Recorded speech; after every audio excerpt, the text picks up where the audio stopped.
Welcome to AC 24/7. I'm Aaron Dean. Today, a judge is expected to seat a jury in the trial of two former police officers involved in the death of Elijah McClain. The unarmed black therapist was confronted by the officers while he was walking home from a store in 2019.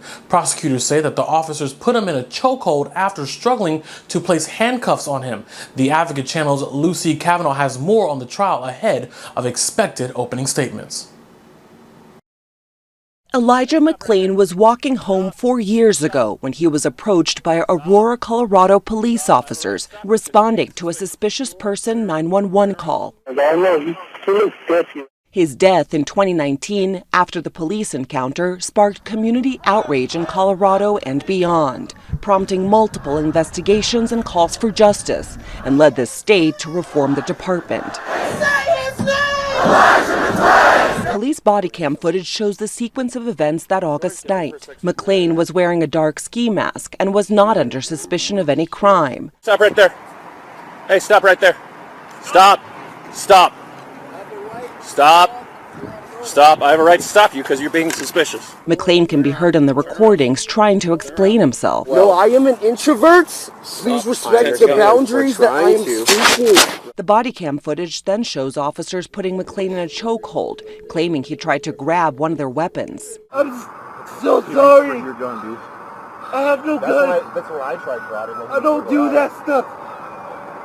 I don't do any fighting. After paramedics arrived on scene, McClain was given ketamine, a powerful sedative. Both the chokehold and the drug have since been banned in Colorado. 5 defendants are now facing charges. All have pleaded not guilty, and the road to the trial has been a long one. Prosecutors initially declined to file charges, but after continued protests, the Colorado governor appointed the attorney general as special prosecutor to investigate further. Our goal is to seek justice for Elijah McClain, for his family and friends, and for our state.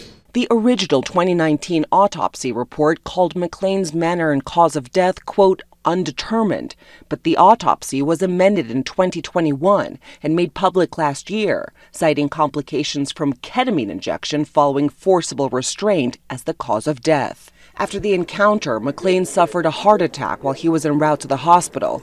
He never regained consciousness. Days later, he died. The outrage over his death led to calls for more transparency regarding police use of force in Aurora and beyond. But for McClain's mother, who spoke out last year about changes in Aurora's police department leadership, reforms have still not progressed far enough. They're just going backwards. They don't care about police reform. All they care about is controlling people that's not like them. The FDA, CDC are urging Americans to get an updated COVID-19 vaccine as the nation sees a rise in cases, hospitalizations, and deaths. It has been just over a week since the FDA and CDC gave their nods to the updated vaccine, but some people trying to follow the guidance are hitting roadblocks that didn't exist before the government commercialized the COVID-19 vaccines this year. Some pharmacies have run out of doses and had to cancel vaccine appointments. And some patients expecting insurance to fully cover vaccine appointments have been surprised to learn that they have to pay out of pocket. The shot retails for between $100 and $200 with an administration fee. Thanks so much for joining us for AC 24/7. For more, go to theadvocatechannel.com and subscribe on the Advocate Channel YouTube page. For the Advocate Channel, I'm Aaron Dean.